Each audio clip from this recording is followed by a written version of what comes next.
부흥 그러면 자꾸 사람들이 많이 오는 거 뭐 이런 거 자꾸 생각하는데 그것은 부흥의 결과지. 사람들이 많이 모였다고 부흥한 거 절대 아닙니다. 그러면 사람들이 많이 모이는 큰 교회들 다 부흥했다 그러죠. 그거 부흥 아니에요. 부흥은 뭐가 부흥이라고요? 성령이 부어지는 거예요. 다르게 말하면 하나님의 영광 가운데 임재하시는 거예요. 찾아오시는 거예요. 그러다 보면 사람들이 회개하고 많이 모이게 되기도 하고 여러 가지 현상으로 나타나는 것이죠. 그러니까 그 성령이 임한 부흥의 결과 중 하나가 사람이 많이 모이는 것이지, 많이 모인 것이 부흥이다 그렇게는 말할 수 없어요. 그리고 사람이 많이 모인 것이 부흥이라면 예비군 훈련장이 제일 부흥했게요. 그러니까 부흥이 뭔가를 잘 좀 아셔야 되고, 부흥의 현장이 부흥이 지금 어디에서 일어나고 있다고요? 미국 땅 켄터키 주에서 지금 일어나고 있는데, 그 부흥이 임하면 부흥은 불이잖아요. 성령이 불로 임하는데 이게 번져 나가지 않습니까? 그래서 지금 미국 각 그 에즈베리 신학교로부터 시작해가지고 미국 대학의 각 캠퍼스로 지금 막 번져 나가고 있어요. 그 불씨앗이 한국으로도 좀 건너와서 대한민국 안산 땅 일동에 있는 우리 세우는 교회도 그 성령의 불길이 좀 임하길 사모합니다. 여러분 기도하십시오. 사모하십시다. 그러면 우리에게도 부흥이 이루어지고, 먼저 심령의 부흥이 일어나고 가정이 회복되어지고 교회가 부흥되어지고, 그러면 이 세상이 바뀌게 되는 것이죠. 하나님이 찾아오시면 여러분 문제가 뭡니까? 지금 뭐 때문에 고민하고 계셔요? 그 문제가 해결됩니다. 그 문제가 해결되어져요. 사람이 변화가 되어지고. 자, 성경 보십시다. 마태복음 16장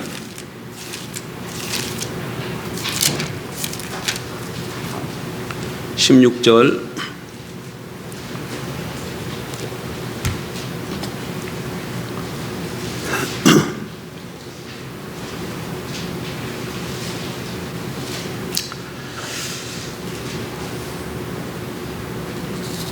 13절서부터 보십시다. 13절서부터 16장 13절. 예수께서 빌립보 가이사랴 지방에 이르러 제자들에게 물어 이르시되 사람들이 인자를 누구라 하느냐? 이르되 더러는 세례 요한, 더러는 엘리야, 어떤 이는 예레미야나 선지자 중에 하나라 하나이다. 이르시되 너희는 나를 누구라 하느냐? 시몬 베드로가 대답하여 이르되 주는 그리스도시요 살아계신 하나님의 아들이시니이다. 예수께서 대답하여 이르시되 바요나 시몬아 내가 복이 있도다. 이를 내게 알게 하니는 혈육이 아니요 하늘에 계신 내 아버지시니라. 아멘. 본문 내용은 여러분 마태복음 16장 13절 이하가 굉장히 중요한데, 여기서부터 이렇게 전환점이 일어나는 것이죠. 예수님이 이제 가이사랴 빌립보 지방으로 가시게 되었어요. 거기는 이제 이방 땅이죠. 가는 도중에 제자들에게 질문을 한 자 던집니다. 사람들이 인자를 누구라 하느냐, 즉 나를 누구라 하느냐 이렇게 물으니까 세례 요한이라고 합니다. 엘리야라고 합니다. 어떤 이는 예레미야나 선지자 중에 하나라고 합니다. 이렇게 대답을 했어요. 그러니까 예수님께서 이젠 제자들에게 직접 물어보시는 거죠. 너희는 나를 누구라 하느냐? 제자들에게 물어봤어요. 그랬더니 제자 중에 베드로가 대답을 합니다. 어떻게 대답합니까? 주는 그리스도시요 살아계신 하나님의 아들이시니이다. 이렇게 고백을 하자 예수님께서 그 고백을 받고 기뻐하시면서 바요나 시몬아 내가 복이 있도다. 이를 내게 알게 하시는 혈육이 아니라 하늘에 계신 내 아버지시니 하나님께서 알게 해주셨다. 그렇게 말씀하신 것이죠. 자, 이제 다시금 우리 주제로 돌아오십시다. 이 본문을 머릿속에 좀 기억하면서 우리는 지금 여러 주에 걸쳐서 믿음이라는 큰 주제를 가지고 살펴보고 있습니다. 첫 번째로 뭘 살펴봤습니까?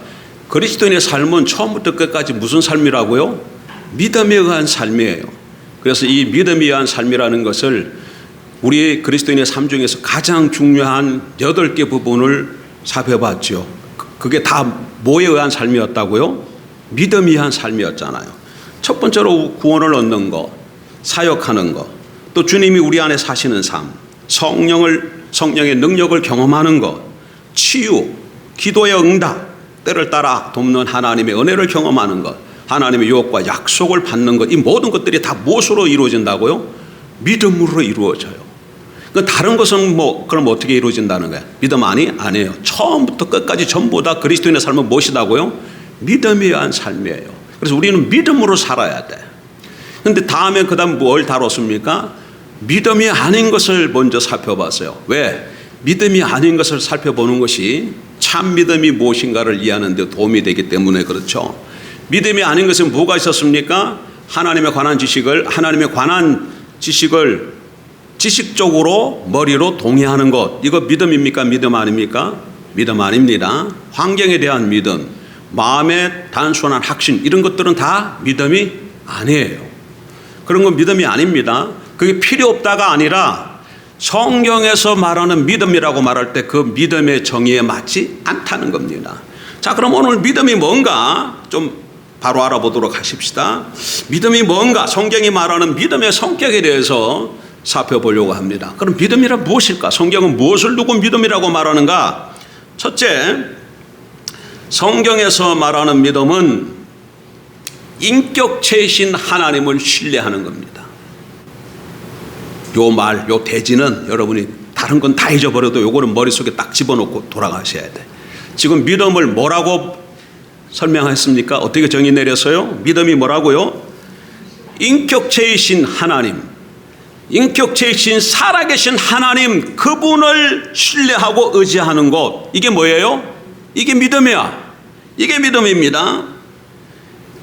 우리는 2주 전에 하나님에 관한 지식과 하나님을 아는 지식의 차이를 간단히 살펴봤죠. 기억나시죠? 하나님에 관한 지식과 하나님을 아는 지식, 그리고 하나님에 관한 성경적인 진리를 그대로 믿고 받아들이는 것은 성경이 말하는 믿음이 아니라는 것도 살펴봤어요. 하나님에 관한 지식은 뭡니까? 하나님은 창조주이시다, 구속주이시다, 능력이 많으시다, 우리의 필요를 아시고 채우시는 분이시다. 이건 다 뭐예요? 하나님에 관한 지식이에요. 이 지식을 알고 믿는다고 해서 그 믿음이냐? 그게 믿음이 아니라는 겁니다. 그럼 하나님을 아는 것, 이걸 기초하는 것이 믿음이라는 얘기죠. 그러니까 믿음은 하나님에 관한 지식이라 아니라 하나님을 아는 지식에 기초합니다. 하나님을 아는 지식은 뭐예요? 하나님을 만나서 개인적으로 경험을 해서 아는 것을 말하는 거예요. 그러니까 하나님에 관한 지식과 하나님을 아는 지식이 차이점이 분명히 아셔야 합니다. 하나님을 안다는 것은 어떤 의미라고요? 하나님을 개인적으로 만나야 돼. 개인적으로 만나서 경험함으로 알게 됨, 그게 하나님을 아는 지식이야. 그러니까 믿음이라는 것은 어떤 사실에다가 기초를 두는 게 아니라 인격체에다가 기초를 두는 거예요. 하나님에게. 다시 말해 성경이 말하는 인격체이신 살아계신 하나님, 그분을 신뢰하는 것이 믿음입니다. 그러므로 하나님을 신뢰하려면 당연히 그분을 아는 것이 전제가 돼야 되는 것이죠. 그러니까 하나님을 알지 못하면 믿음은 시작되지도 않는 거예요. 여러분, 예수 그리스도를 개인적으로 다 만나셨습니까? 하나님 만난 경험들이 다 있습니까?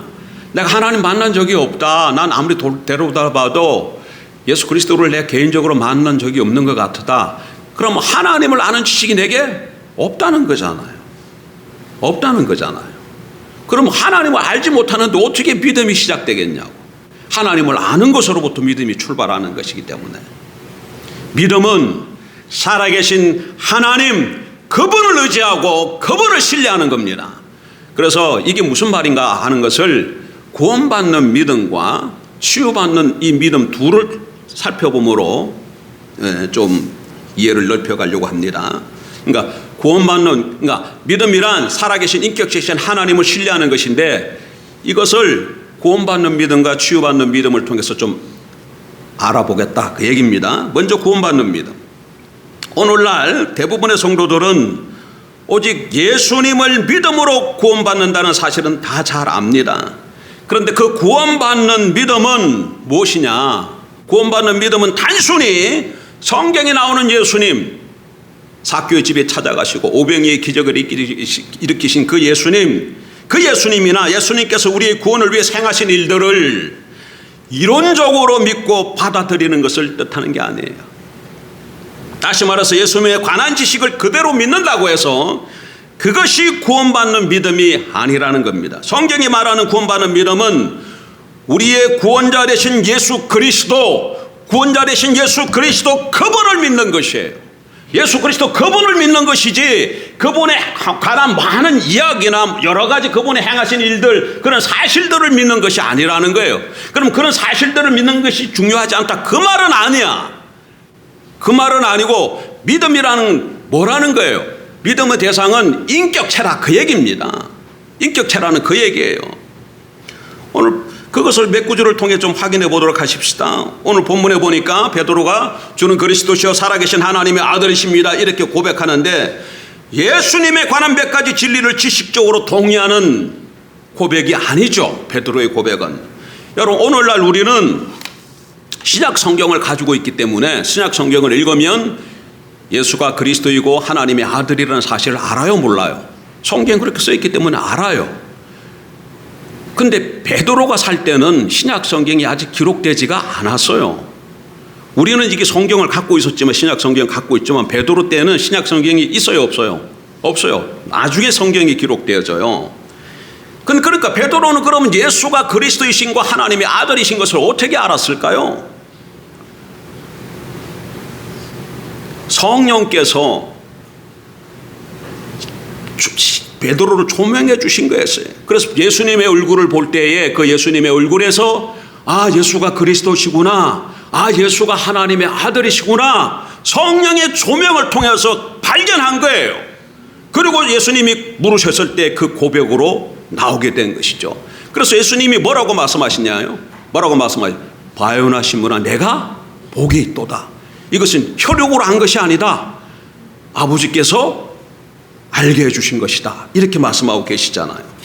그러니까 베드로가 고백한 거, 베드로의 이 믿음은 예수님에 관한 그런 어떤 구절들을 통해서, 사실들을 통해서 알고 말하는 것이 아니라 그리스도시요 살아계신 하나님의 예수님을 믿고 신뢰하는 고백이다, 그 얘기입니다.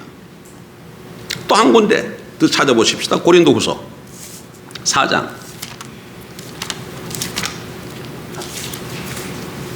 고린도후서 4장 1절 6절까지 289. 그러므로 1절 우리가 이 직분을 받아 긍휼하심을 입은 대로 낙심하지 아니하고 이에 숨은 부끄러움의 일을 버리고 속임으로 행하지 아니하며 하나님의 말씀을 혼잡하게 하지 아니하고 오직 진리를 나타내므로 하나님 앞에서 각 사람의 양심에 대하여 스스로 추천하노라. 만일 우리의 복음이 가리었으면 망하는 자들에게 가려진 것이라. 그 중에 이 세상의 신이 믿지 아니하는 자들의 마음을 혼미하게 하여 그리스도의 영광의 복음의 광채가 비치지 못하게 하매니 그리스도는 하나님의 형상이니라. 5절 우리는 우리를 전파하는 것이 아니라 오직 그리스도 예수의 주 되신 것과 또 예수를 위하여 우리가 너희의 종된 것을 전파함이라. 어두운 데에 빛이 빛이라 말씀하셨던 그 하나님께서 예수 그리스도의 얼굴에 있는 하나님의 영광을 아는 빛을 우리 마음에 비추셨나니라. 이 사도 바울의 전도에 관한 말을 들어보면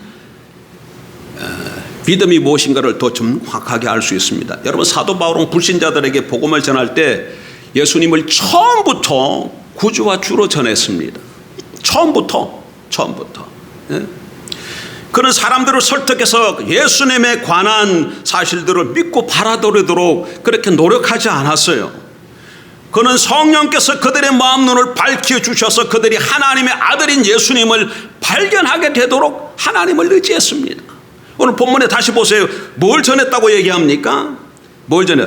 우리가 우리를 전파하는 것이 아니라 오직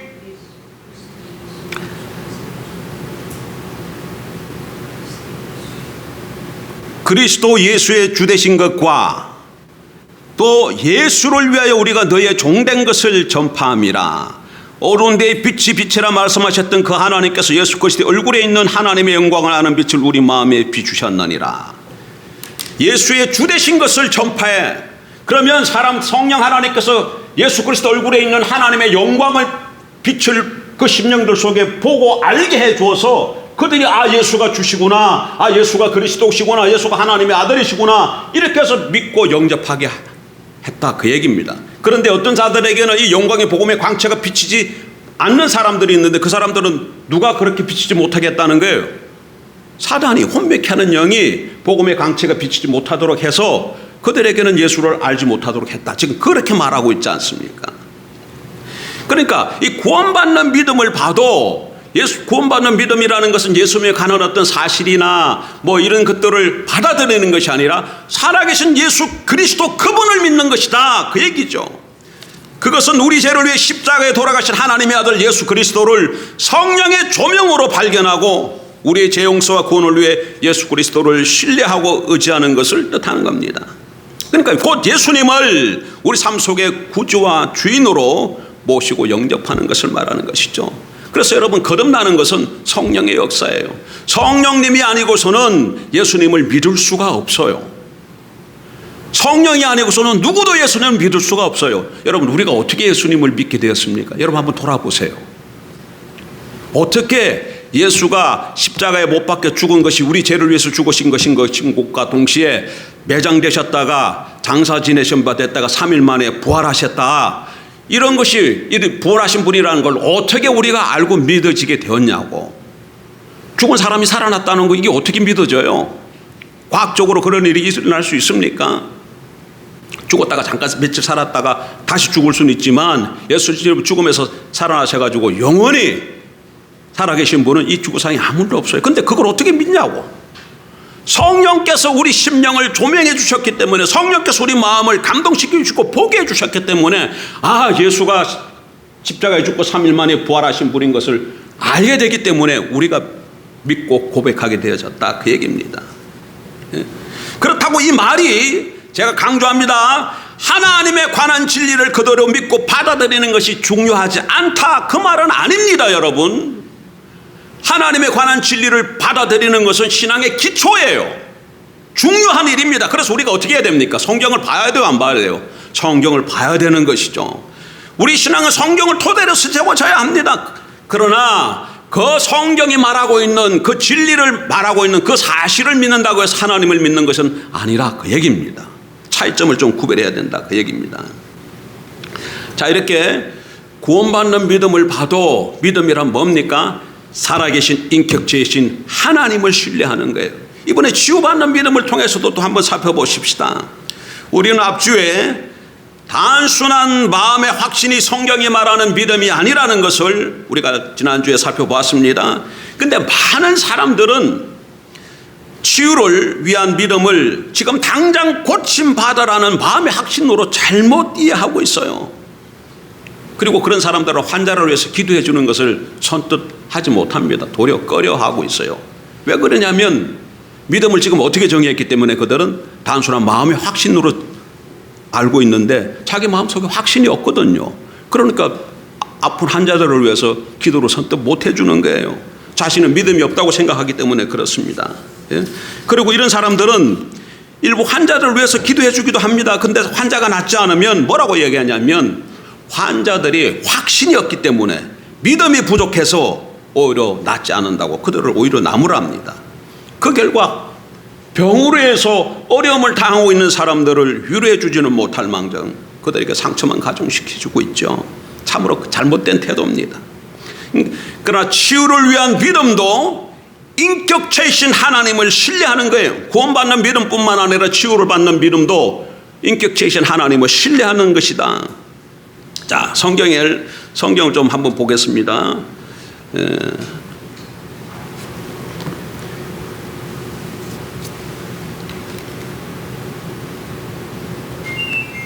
마가복음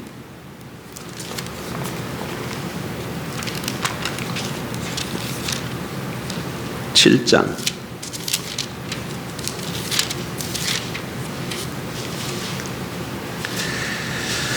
마가복음 7장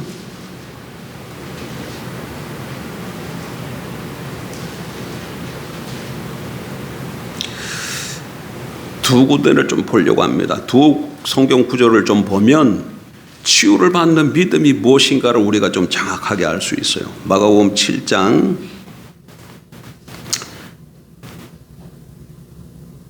24절 예수께서 일어나사 거기를 떠나 두로 지방으로 가서 한 집에 들어가 아무도 모르게 하시려 하나 숨길 수 없더라. 이에 더러운 귀신 들린 어린 딸을 둔 한 여자가 예수의 소문을 듣고 곧 와서 그 발 아래에 엎드리니 그 여자는 헬라인이요 수로보니게 족속이라. 자기 딸에게서 귀신 쫓아내 주시기를 간구하거늘 예수께서 이르시되 자녀로 먼저 배불리 먹게 할지니 자녀의 떡을 취하여 개들에게 던짐이 마땅치 아니하니라. 여자가 대답하여 이르되 주여 올소이다마는 상 아래 개들도 아이들이 먹던 부슬기를 먹나이다. 예수께서 이르시되 이 말을 하였으니 돌아가라 귀신이 내 딸에게서 나갔느니라 하시매 여자가 집에 돌아가 본즉 아이가 침상에 누웠고 귀신이 나갔더라. 자, 여러분 여기서 이게 자녀의 떡을 취하여 개들에게 던짐이 마땅치 아니하랬는데 이 자녀의 떡이 뭐예요? 이 본문에서 뭘 뜻할까요? 이 여인이 뭐 때문에 왔죠? 수르보니게 여인이 이방 여인입니다. 자기 딸이 귀신 들려 있어요. 병 들어 있어요. 그래서 그 귀신에서 노임받고 병을 고침받기 위해서 예수님께 나왔거든요. 예수님의 소문을 듣고 자기 딸을 좀 고쳐달라 그랬더니 예수님께서 자녀의 떡을 취해서 개들에게 던짐이 마땅치 않다 이렇게 얘기했어요. 개들이라고 얘기한 것은 이방인들을 대명사죠. 그렇다고 지금 이 본문을 통해서 예수님이 이방인들을 개들 취급했다 그런 뜻은 아닙니다. 지금 시험해 보는 얘기예요. 그런데 여기 자녀의 떡이 뭘까요? 자녀의 떡이 자녀의 떡을 취해서 이방인에게 주는 게 마땅치 않다. 그 얘기는 지금 뭐 때문에 이 여인이 왔다고? 치유 때문에 왔잖아요. 치유 때문에 자기 딸 고쳐달라고. 그런데 그 치유 때문에 왔는데 자녀의 떡을 취해서 개들에게 던지며 마땅치 않다니까 이 떡은 치유를 뜻하는 거죠. 이해가 되나요? 문맥 중에 이해가 됐습니까? 여기서 떡은 뭐라고요? 치유를 말하는 거예요. 치유. 자녀들에게 떡을 자녀들에게 주는 것이 그러니까 치유는 자녀들이 이스라엘 하나님의 백성들이 아픈 그 사람들을 치유해 줘야지 이 치유를 이방인들에게 하는 것이 아니다. 이렇게 얘기한 거예요, 지금. 자, 그 다음에 그걸 머릿속에 넣고 그다음에 마태복음으로 가는 겁니다. 마태복음 7장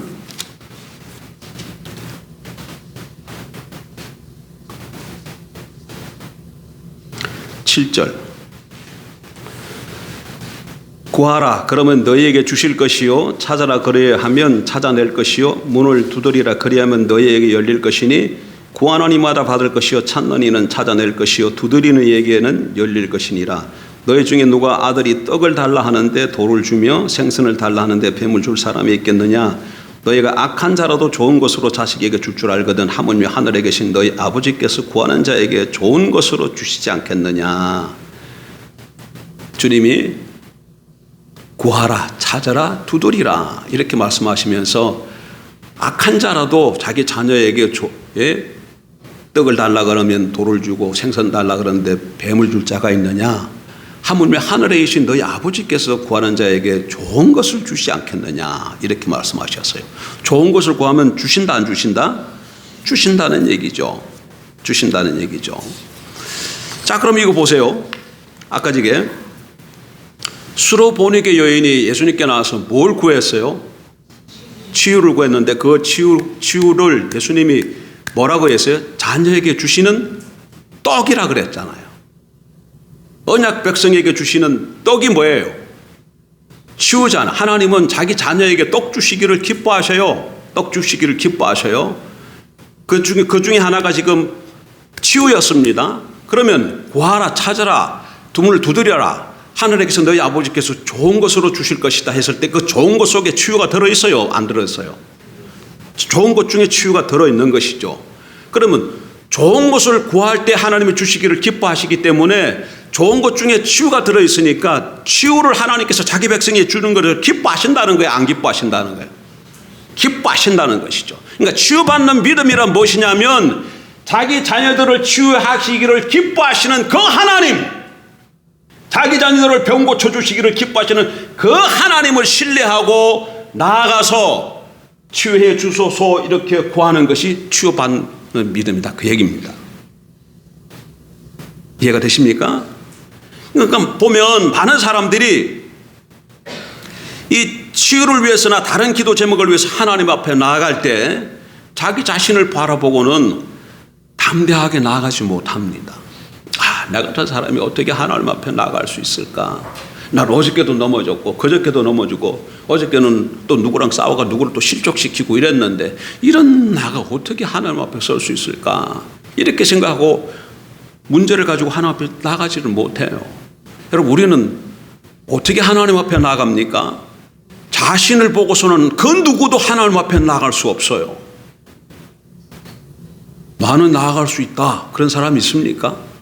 자신을 보고서 아무도 나아갈 수 없습니다. 그런데 그럼 어떻게 하면 나아갈 수 있어요? 어떻게 하면 우리가 나아갈 수 있는 거예요? 내 자신을 보면 너무나도 부족하고 타락한 인간인 걸 내 스스로 알아요. 그래서 하나님에 나아갈 수 없어요. 그럼에도 불구하고 우리가 하나님 앞에 나아갈 수 있는 길이 있습니다. 뭡니까? 십자가의 보혈의 공로죠. 예수님이 우리 죄를 위해 십자가에 죽고 부활하셨는데 그 십자가의 길, 예수님의 피의 공로, 그것을 붙들고 우리가 나아갈 수 있는 겁니다. 그래서 기도할 때는 이러는 거예요. 하나님, 내 안에는 선한 것이 아무것도 없습니다. 자기 안에 선한 것이 없는, 예전에도 우리가 한번 돌아봤죠. 내 자신을 돌아봤을 때 자신을 몇 점으로 평가가 되어지느냐? 90점, 70점, 50점, 30점. 자기가 몇 점 정도 평가되어져요? 20점, 10점? 내가 그래도 한 10점쯤 될 거다, 이런 사람, 뭐 90점은 말할 것도 없이 10점이라고 생각하는 사람은 하나님 앞에 나갈 수 없어요. 자기 점수로 봤을 때 자기가 빵점이라는 것이 보여야 돼. 빵점이라는 것이 보여야 예수 그리스도를 의지하게 돼 있어요. 내가 10점이라도 생각하면 내가 하나님 앞에 설 때 뭘로 쓸까요? 그 10점 갖고 쓰는 거야. 그거 갖고 못 써요. 인간의 의 가지고는 하나님 앞에 절대 서지 못해요. 그러니까 처절하게 내가 하나님 앞에 설 수 없는 죄인이라는 게 보여지는 사람만 누구를 의지하게 되는 거야? 예수님을 붙잡게 돼 있는 겁니다. 그러니까 예수님의 십자가의 보혈을 붙잡고 그 다음에 어떻게 하는 거예요? 그러니까 나아갈 근거가 생긴 거잖아요. 그 다음에는 어떻게 하는 거예요?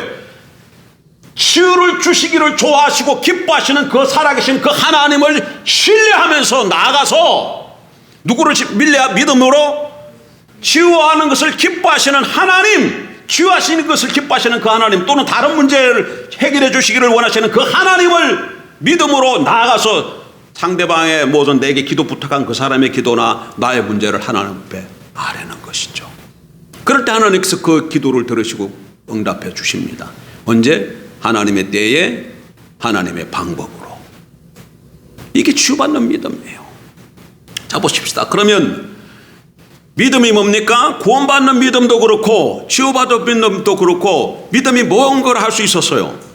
믿음의 토대가 뭐예요? 믿음의 기초가 인격체이신 하나님이야. 뭐라고요? 인격체이신 하나님을 신뢰하는 것이야. 살아계신 그 하나님. 그러니까 하나님을 내가 알지 못하면 믿음을 시작할 수가 없어요.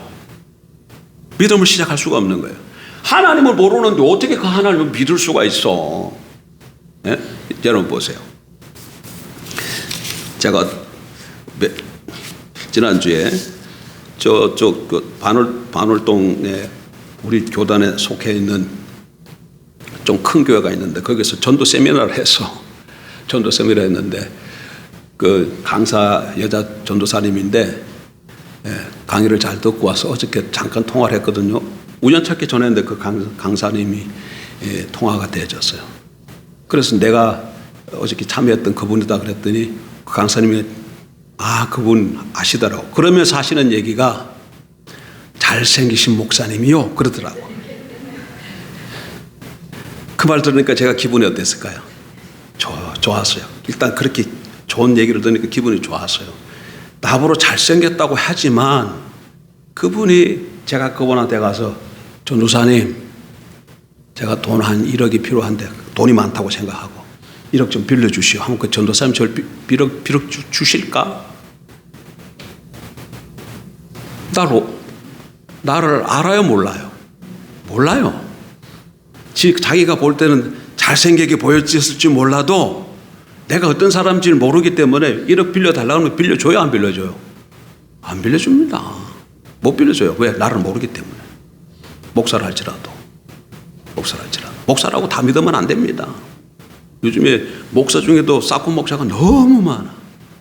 그런데 1년, 2년, 10년, 20년 교제를 통해서 그분이 나를 교제를 통해서 나를 알았어요. 그랬더니 이 목사는 빌려가면 반드시 갚는다. 이런 것을 알았다면 빌려달라 그러면 빌려줄 거야, 안 빌려줄 거야? 빌려주죠. 빌려주죠. 아니까 빌려주는 거예요. 왜? 알므로 뭐가 생기는 거예요, 내게? 신뢰가 생기기 때문에 그래요. 믿음도 마찬가지야.